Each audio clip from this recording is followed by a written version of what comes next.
La Banque Populaire Grand Ouest donne le go pour TVR Business Club, hashtag la réussite est en vous.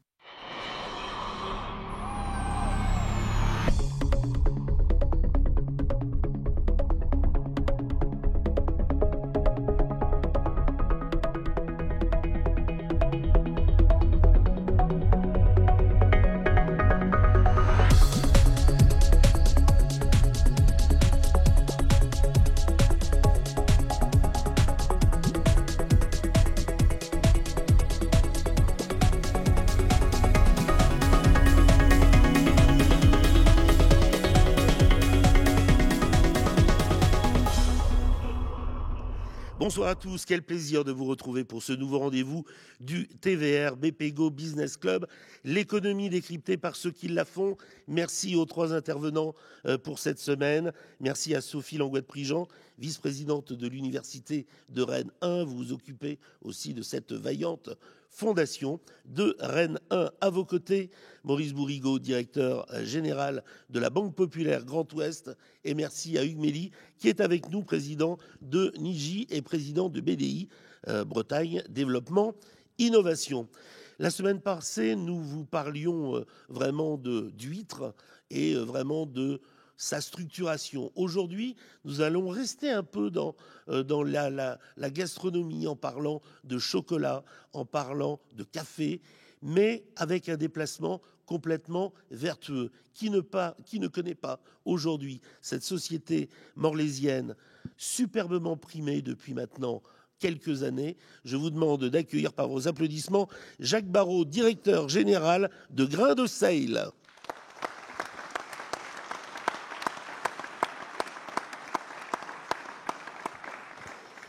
Merci Jacques Barraud d'avoir accepté cette invitation du TVR BPGO Business Club. C'est vrai que vous ne passez pas inaperçu avec ce premier bateau très propre, à un moment où on parle beaucoup de l'empreinte carbone, aller faire du commerce, traverser l'Atlantique avec du bon chocolat, du bon café. Demain, il y aura du vin et vous allez nous expliquer vraiment ce process. Juste au tout début, ça part avec votre frère jumeau. Et aujourd'hui, vous êtes 3 personnes à avoir eu cette belle idée. 50 personnes aujourd'hui, 8 millions d'euros de chiffre d'affaires avec une volonté d'aller très vite vers les 11 à 12 millions. Et puis des projets, un deuxième bateau. Vous allez pousser également dans le nord de la France, à Dunkerque. On va parler de tout ça avec vous, mais ce projet naît de quelle manière ?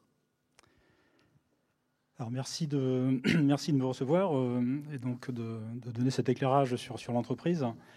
L'idée, elle est née en 2010. Alors c'est pas moi d'ailleurs, c'est mon frère qui a eu cette idée. On a travaillé tous les deux pas loin de 10 ans ensemble dans le développement des énergies marines renouvelables. Et nos projets étaient quasiment bouclés en termes de développement. Ils allaient quelque part rentrer en phase de construction. Alors même si en France c'était un peu long, mais bon, notamment le projet de Saint-Nazaire est en phase de construction, heureusement. Et donc l'idée était de toujours essayer de poursuivre dans le développement renouvelable au travers d'une autre entreprise. Et donc l'idée était d'essayer de contribuer à décarboner le transport maritime. Et même en 2022, on n'a pas encore trouvé mieux qu'un mât et des voiles pour pouvoir pousser un navire de manière décarbonée. Donc cette idée de voilier cargo normé marine marchande est donc née. Sauf que quand on veut finalement devenir armateur, marine marchande de surcroît, la question qui vient juste après, c'est comment on va générer du chiffre d'affaires et donc qu'est-ce qu'on va bien pouvoir mettre dans les cales pour générer des affrètements. Et c'est là où cette idée de pouvoir rapatrier finalement du café vert et du cacao d'Amérique latine, qui au passage permet de créer le prétexte de faire des transatlantiques, donc est vite apparu. Suite à cette réflexion, donc on s'est dit, oui, mais alors du coup le bateau va repartir à vide, donc qu'est-ce qu'on pourrait bien faire? Donc on réfléchit, on est français, qu'est-ce qu'on fait de bien? On sait faire des bons vins. Quand on est breton, on garde en face en se mettant sur une échelle et puis on voit New York. Et puis voilà. Et donc cette espèce de boucle de commerce, d'export et d'importation est née comme ça, de manière très simple. Et ce qui fait que le modèle économique de Grains de Sale, et donc sa particularité, c'est vraiment d'associer dans une même entreprise une activité du coup de transformation agroalimentaire, donc de café et de chocolat, notamment à un armement maritime décarboné. C'est ça qui fait tout toute la particularité, tout le sel de l'entreprise. Sophie Langouette-Prigent. Alors moi d'abord, je suis ravie de vous rencontrer parce que je suis une fan et j'ai l'impression que vous cochez toutes les cases en fait. Et pas plus tard que ce matin, je lisais le bilan du CFIA, le Carrefour des fournisseurs en industrie agroalimentaire. Et vous suivez complètement les tendances, mais en étant complètement avant-gardiste. Aujourd'hui, on voit que les consommateurs, ils souhaitent la transparence, donc moins de produits transformés, plus de produits naturels. Avec votre chocolat, c'est bon, voilà, on y est pleinement. Les consommateurs sont très à l'écoute de leur santé. Et effectivement, on a conscience aujourd'hui de l'effet de l'alimentation sur notre santé. Donc avec vos produits bio, on répond aussi à ce point-là. Le local, ça fait partie de ce qui est attendu. Donc vous êtes à Morlaix, vous fabriquez à Morlaix et donc en plus en réduisant effectivement l'émission à effet de serre avec le transport maritime. Et puis la quatrième tendance, c'est le réconfort. Donc forcément, le chocolat, quoi de meilleur que le chocolat pour se réconforter dans cette période de stress. Et donc vous cochez les cases actuelles, mais donc tout ça, vous l'avez imaginé il y a 10 ans. Qu'est-ce que vous nous préparez pour les 10 prochaines années ? Alors quand même, cette base qui est effectivement très cohérente, elle s'appuie sur un trépied qui est le trépied du développement durable. Et on a eu la chance quelque part, ça peut être vu comme un inconvénient, mais nous on l'a plutôt vu comme une chance de partir de zéro, de partir d'une feuille blanche. Et quand on part d'une feuille blanche, et bien finalement, on est capable de tout concevoir de A à Z et de rendre effectivement l'entreprise parfaitement cohérente par rapport à ces 3 valeurs. Vous partez à l'embeur. Et en plus, on est parti de l'embeur. Mais ça, c'était pour des raisons pratiques pour pouvoir produire le chocolat. Mais je reviens comme sur le développement durable, c'est important. Il y a quand même 3 piliers qui sont donc l'environnement, le social et l'économie. Et toute la difficulté, mais aussi toute la beauté finalement du projet, c'est d'être équilibré sur ces 3 valeurs. Et c'est pour ça qu'effectivement, on a fini progressivement par être bon sur l'environnement, donc bilan carbone, des produits bio évidemment, sur le volet social, des prix produits raisonnables. À quoi bon autrement sortir des tablettes qui sont à 8 ou 9 euros si elles sont accessibles à 5 ou 10% de la population. Donc ça, c'est pas forcément durable. Donc il fallait également faire ça. On a fait en sorte que les salariés de l'entreprise puissent être au capital de la holding. On travaille avec un ESAT des jeunes aideurs, etc., etc. Et puis il y a la troisième patte qui est la patte économique. Une société qui n'est pas suffisamment rentable n'est pas durable. Donc en fait, tout est lié, il faut être équilibré sur ces 3 valeurs et c'est ça qui nous a permis de construire finalement GrainSale et de créer cette espèce de chaîne de valeur étendue, alors qui part du sourcing en poursuivant sur la transformation, le transport maritime et même la commercialisation. Et puisque vous cochez encore une carte supplémentaire, vous l'avez évoqué, c'est les SAT, ce sont les jeunes aideurs à Morlaix, vraiment, on parle beaucoup d'inclusion.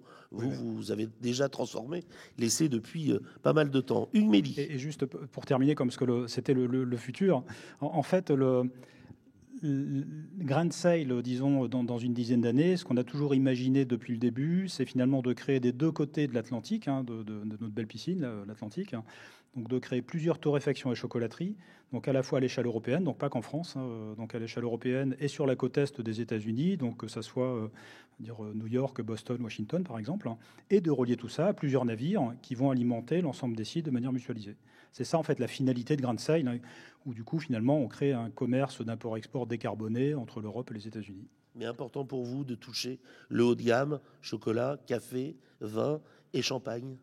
Alors oui, toucher en tout cas des produits qui ont suffisamment de valeur ajoutée, ou des fois, dans mes calculs, des produits qui ont suffisamment de valeur financière au décimètre cube, puisque la limitation en cale est plutôt liée au volume plutôt que le poids. Donc oui, il faut de la valeur ajoutée. Hugues.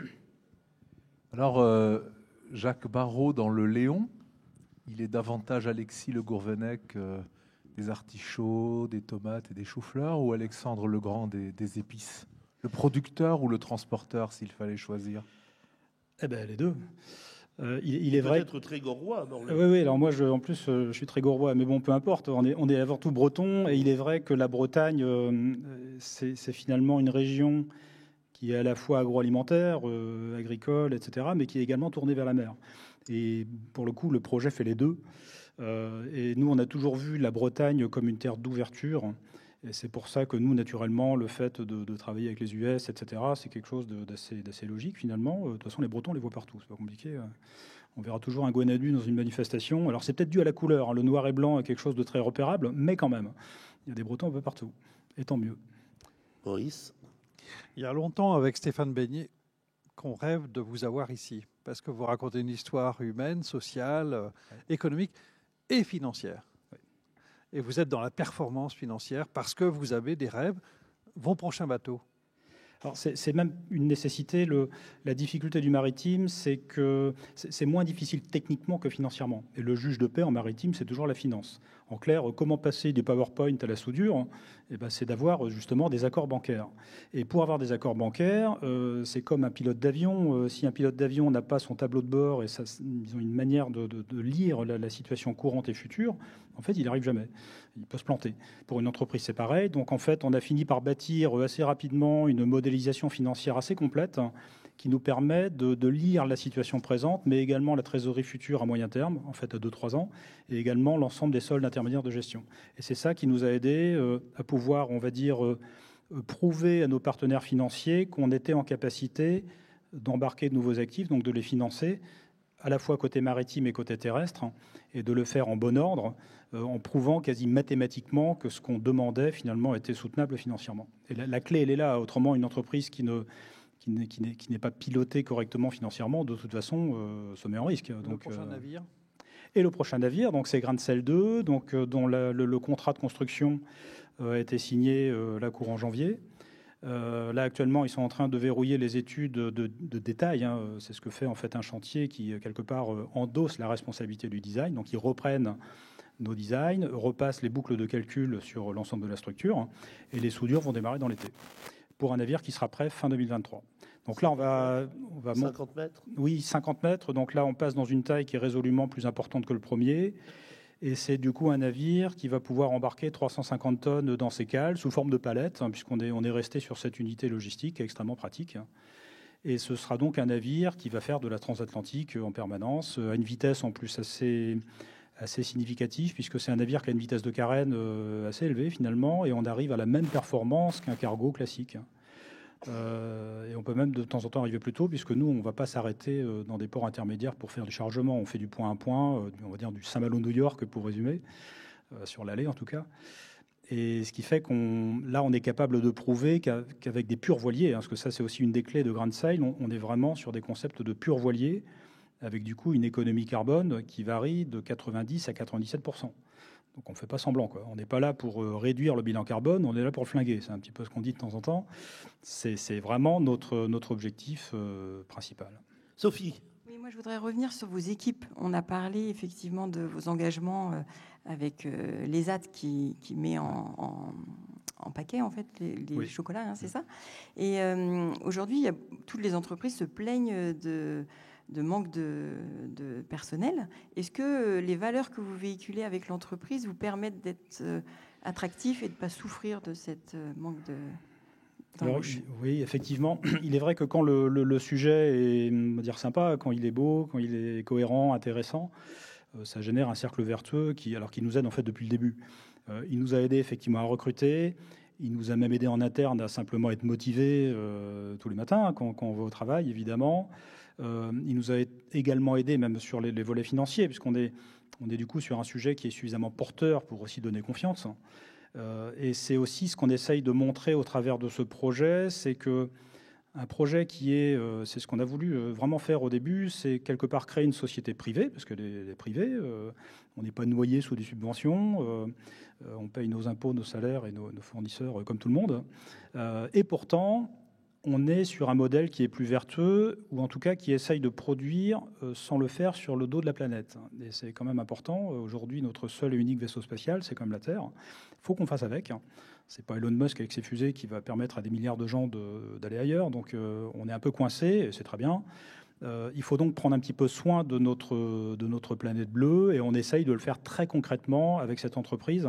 Et on essaye en plus de le faire à une échelle suffisamment grande pour que ça soit crédible et pour que, au passage, ça puisse donner envie à d'autres sociétés Alors peut-être d'imaginer justement des couplages, puisque c'est aussi une des caractéristiques de Grain Sail, c'est d'avoir créé une espèce d'hybridation entre un métier agroalimentaire et du métier maritime.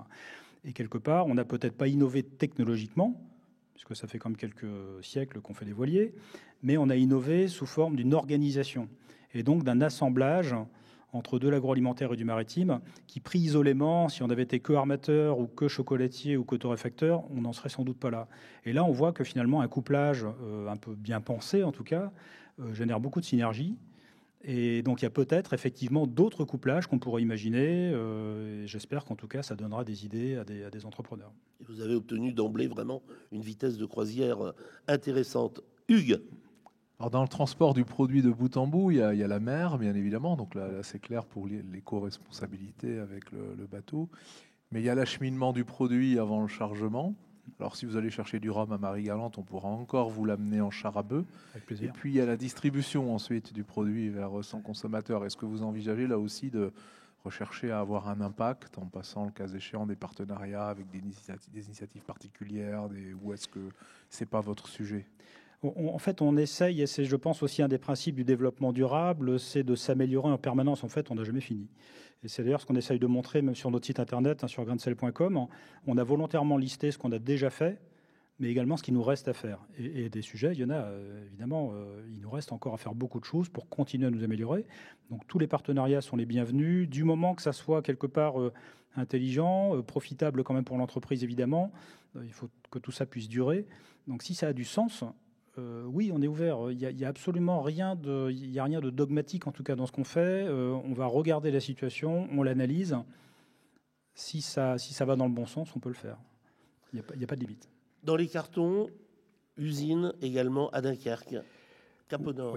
Oui, alors ça répond. Donc, vous aurez compris qu'on a fait un gros effort sur le maritime pour faire donc une optimisation du bilan carbone sur le segment maritime. Si parallèlement on ne fait pas l'effort sur le segment terrestre, quelque part ça n'a pas beaucoup de sens. Donc en caricaturant, si on avait décidé de concentrer l'intégralité des moyens de production sur la Bretagne, on serait retrouvé avec des tablettes dont le cacao aurait transité de manière très vertueuse, très décarbonée, et on se retrouvait derrière avec des camions qui partiraient, je ne sais pas, de Morlaix alors à Dunkerque par exemple, ou de Morlaix à Paris ou Marseille. Et évidemment là, ça tuerait quasiment le match. Donc on a aussi cette obligation, mais qu'on gère très volontiers, de dupliquer nos sites toujours en bord de côte, pour que justement ces sites de production soient accessibles par nos navires. Et d'où l'idée de Dunkerque, qui est assez rapidement apparue comme un site assez idéal, qui est, on va dire, une très belle position géostratégique, qui permet notamment derrière de diffuser nos produits dans le nord de la France, en région parisienne, voire même en Belgique, et peut-être un jour en Angleterre. Questions et réponses rapides. Sophie. Quel regard portent les producteurs locaux sur votre initiative et comment vous choisissez vos cacao et cafés ? Alors, déjà, je vais commencer par le sourcing, effectivement, qui est un élément tout à fait central, la valeur numéro 1 qu'on a développée depuis le début. Alors, on venait du maritime, donc on n'y connaissait rien, ni en café, ni en chocolat. Il y a une seule chose qu'on avait quand même en tête, c'est qu'il fallait que les produits soient bons. Et heureusement, parce que si les produits avaient été un peu lambda, on pouvait mettre n'importe quel navire à côté, ça n'aurait pas fonctionné. Et donc, le sourcing, qui permet de générer une bonne partie du goût, il n'y a pas 36 solutions, il faut aller sur place, il faut rencontrer les personnes, il faut faire beaucoup de tests. Il faut aussi avoir un bon détecteur, parce que des fois, on peut aussi se faire avoir, donc il faut faire bien attention.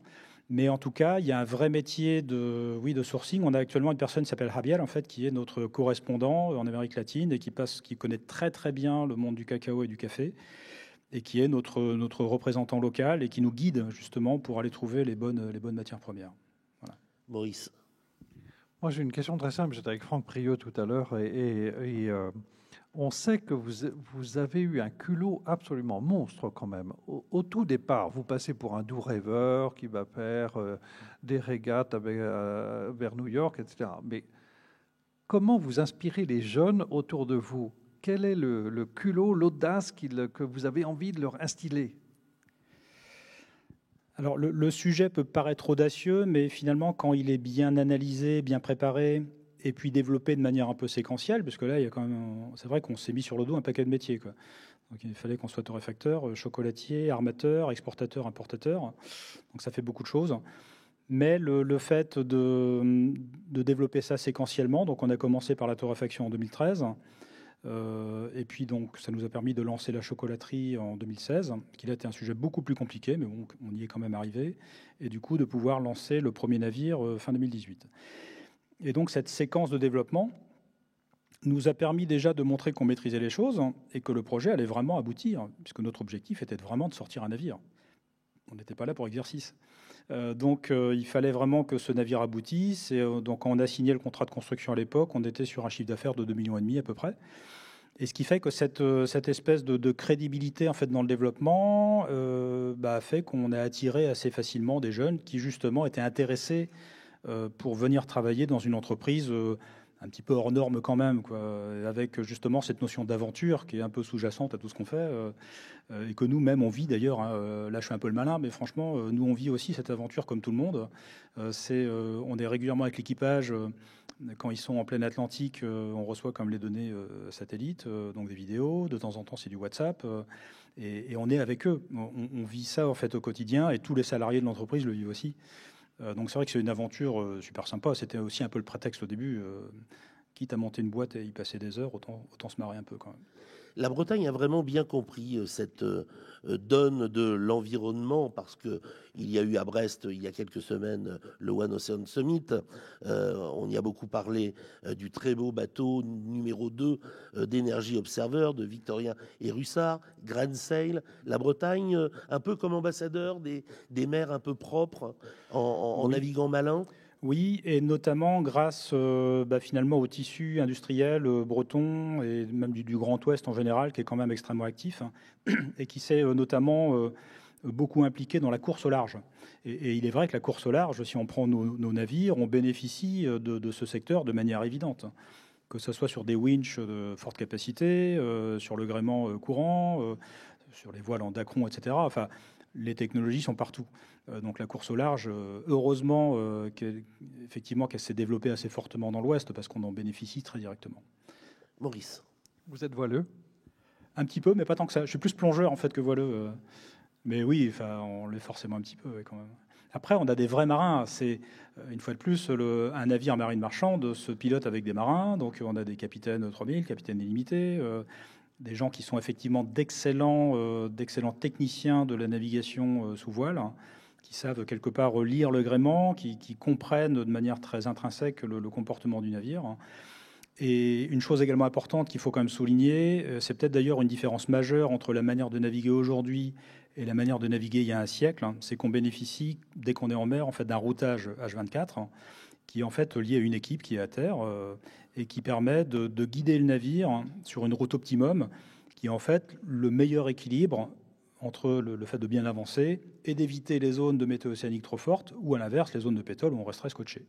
Et c'est vrai que cet apport, il est juste majeur. C'est ça qui nous offre d'ailleurs une performance de navigation qu'on n'avait pas du tout il y a un siècle ou deux. Il y a un siècle ou deux, on regardait le ciel et puis on croisait les doigts.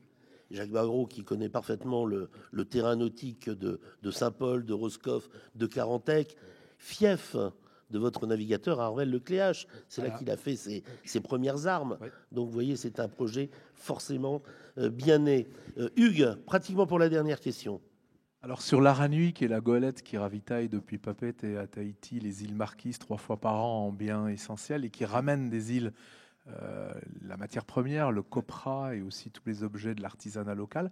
On pouvait, il y a 30 ans, embarquer à 2, 4 passagers. Je l'avais fait il y a 20 ans, je l'ai fait à nouveau. On pouvait embarquer à 10 ou 12.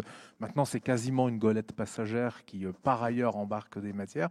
Vous envisagez un jour d'embarquer des passagers sur oui, c'est Grand prévu Sail 3 plutôt sur Grand Sail 2 même, puisque Grand Sail 2 va bénéficier de 9 couchettes.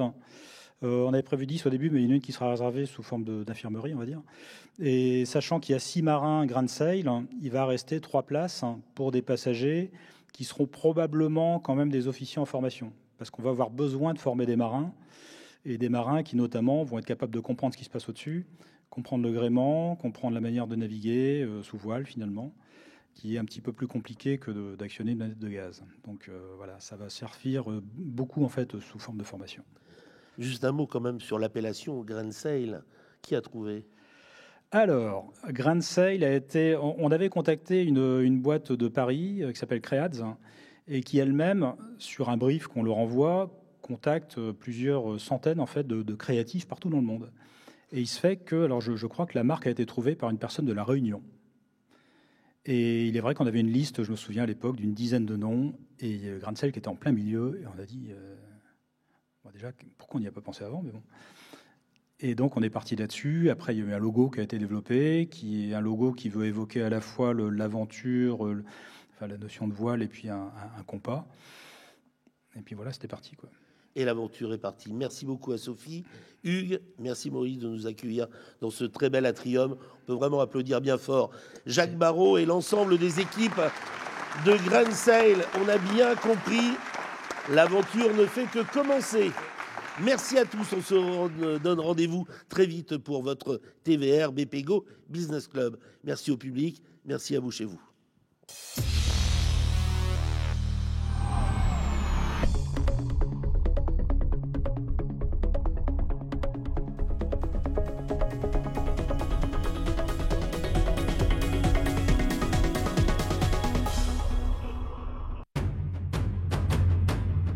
La Banque Populaire Grand Ouest donne le go pour TVR Business Club, #la réussite est en vous.